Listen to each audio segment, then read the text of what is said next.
three rotation guys out. What does it say about the grit in this team?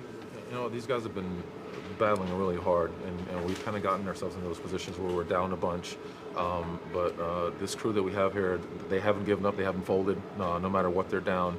And again, a lot of guys out of rotation, a lot of guys who actually do different things. We're playing small, or doing different defenses, and they continue to show up. So I'm proud of these guys. I think we're heading in the right direction. We need to get healthy, obviously, but a great win tonight. What did you see from DeJounte? His confidence and his aggression are going up. They're going, again, in the right direction, and he's big for us. He's going to have to be big for us. He needs experience, and needs time on the floor. He needs situational experience, and he's going to be a good one. When did you find out you were going to be in this position? This morning. You comfortable? You want to continue with this somewhere down the road? No, Pop's going to be back. I'll be happy to hand it right over to him.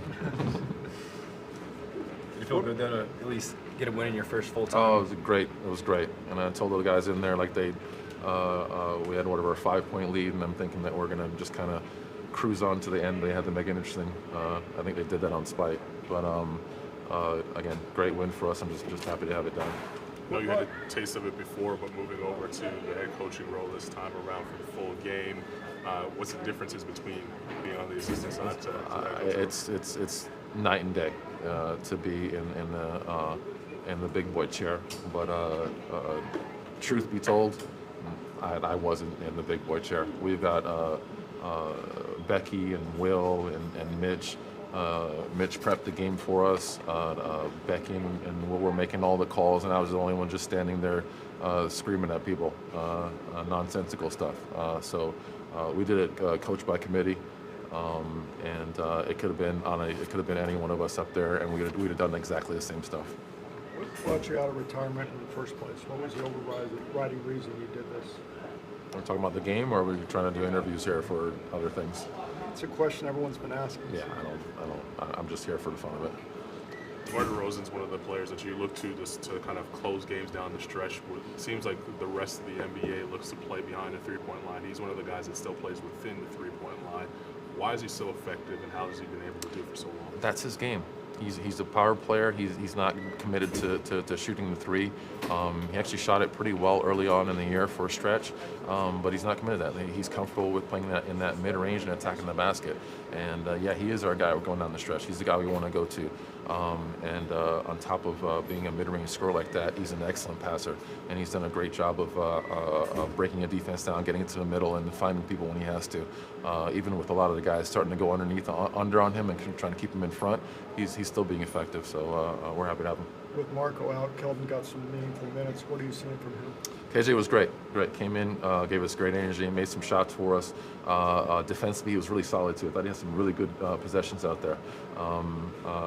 He's young, but he's going to be a good one for us. You know JB well. What was it like coaching with JB tonight out there, man? First of all, I love JB. His team played great.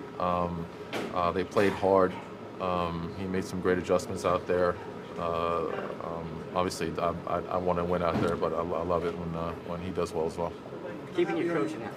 How happy are you with the professionalism you guys showed in the situation, and then being down early in the game to the resilience? Yeah, they stuck with it. We got on them in that first quarter, giving up 36 in that first quarter, and they responded. They responded real well. The offensive glass hurt us early on. We made some halftime adjustments with that. We changed up the defense a little bit. And as we did it on the fly and found something that worked, they continue to respond, continue to make the changes for us, and just happy to get the win. Going forward off of this game, keeping your coaching hat on right now while we've got you in this position, what would you say is something that you really were impressed with seeing on the floor to go forward riding off of this big comeback win? I don't know if there's anything specific from tonight. I think just the grind of it. We're out there playing without Yak, without LA. We got a lot of injuries out there. We got people that are in different rotations, but people stay ready. People stay ready. They step up. They do what we ask them to do. We're limited in the things that we can run because of the lineups that we have out there and different positions we have out there. But people keep showing up and people keep getting it done. Any advice for Rudy in the post? I was excited for Rudy. He actually got it going there for a little while. Got on him a little bit about really attacking the basket, and he got a couple of baskets in a row that kind of gave us a lift. So he's going to be big for us going on here until we can get LA and Jakob back as a post player, as a post defender. Again, another guy kind of playing in a position, but it's kind of accepting the challenge.